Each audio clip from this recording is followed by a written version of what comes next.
नमस्कार, मी तेजश्री तुम्हा सर्वांचं स्वागत करते जनता आवाज डिजिटलमध्ये।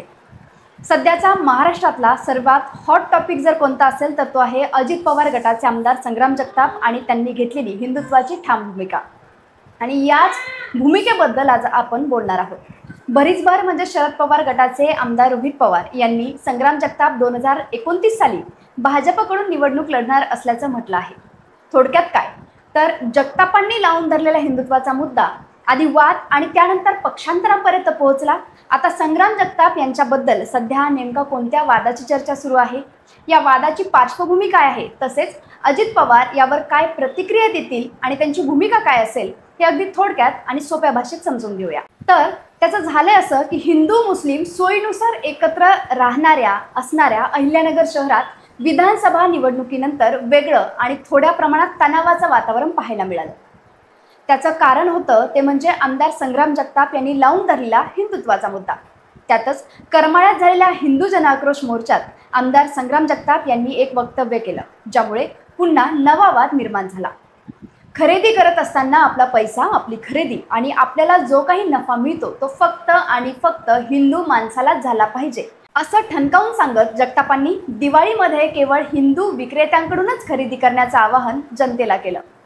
त्यांच्या या वक्तव्यानंतर राजकीय वर्तुळात अनेक चर्चांना उधाण आलं। सर्वात सेक्युलर पक्ष म्हणून राष्ट्रवादीकडे बघितलं जातं, मात्र पक्षाचे प्रोटोकॉल न जुमानता घेतलेल्या केवळ हिंदुत्वाच्या भूमिकेवरून आमदार संग्राम जगताप हे आता त्यांच्याच पक्षात गटात न बसणारं नाव झालंय का असा प्रश्न सर्वांना पडलाय। याहीपेक्षा त्यांच्या या वक्तव्यामुळे पक्षांतर्गत असंतोषाचाही सामना आमदार जगतापांना करावा लागतोय। मात्र आपण घेतलेली भूमिका ही योग्य असून आपण त्यावर ठाम आहोत असं काहीच चित्र आमदार संग्राम जगताप यांच्या बाबतीत सध्या पाहायला मिळतं।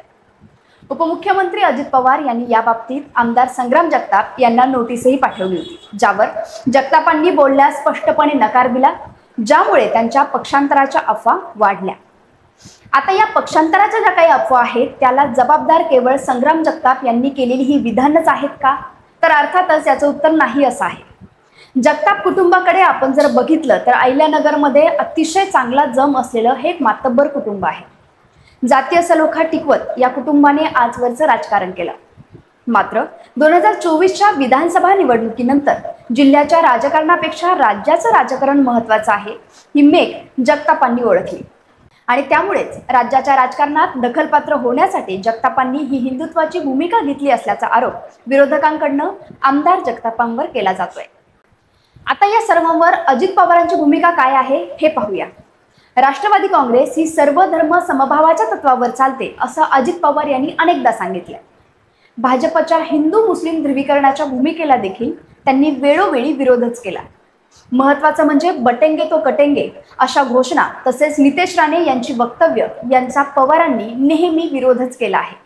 मात्र यावेळी अनेकदा शाब्दिक समज देऊनही पक्षातील आमदार जगताप यांच्या वक्तव्याने तसेच केवळ हिंदुत्वाच्या भूमिकेमुळे अजित पवार यावेळी पुरते संतापले असून यामुळे पक्षांतर्गत तणाव देखील वाढला आहे।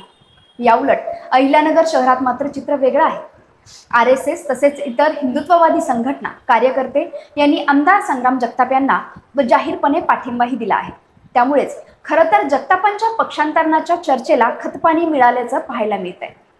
आता यानंतर विरोधक म्हणतात तसं जगतापांनी घेतलेली ही जी काही हिंदुत्वाची भूमिका आहे ही मंत्रिपद मिळवण्यासाठी असलेलं पांघरूण आहे का, याकडे सर्वांचंच आणि महत्त्वाचं म्हणजे अजित पवार जगतापांवर पक्षांतर्गत काही कारवाई करतात का याकडे लक्ष लागलं आहे। महाराष्ट्राच्या राजकीय क्षेत्रात सध्याचे हॉट टॉपिक ठरलेले आमदार संग्राम जगताप यांनी हिंदुत्ववादाची ही जी काही भूमिका घेतलेली आहे त्याबद्दल तुम्हा सर्वांचं काय मत आहे हे आम्हाला कमेंट्समधून नक्की कळवा। राज्य तसेच देशातील राजकारण, अर्थकारण, क्रीडा, कृषी, साहित्य, कला अशा विविध विषयांवरील माहिती जाणून घेण्यासाठी आजच जनता आवाज डिजिटल या चॅनलला सबस्क्राईब करा। धन्यवाद।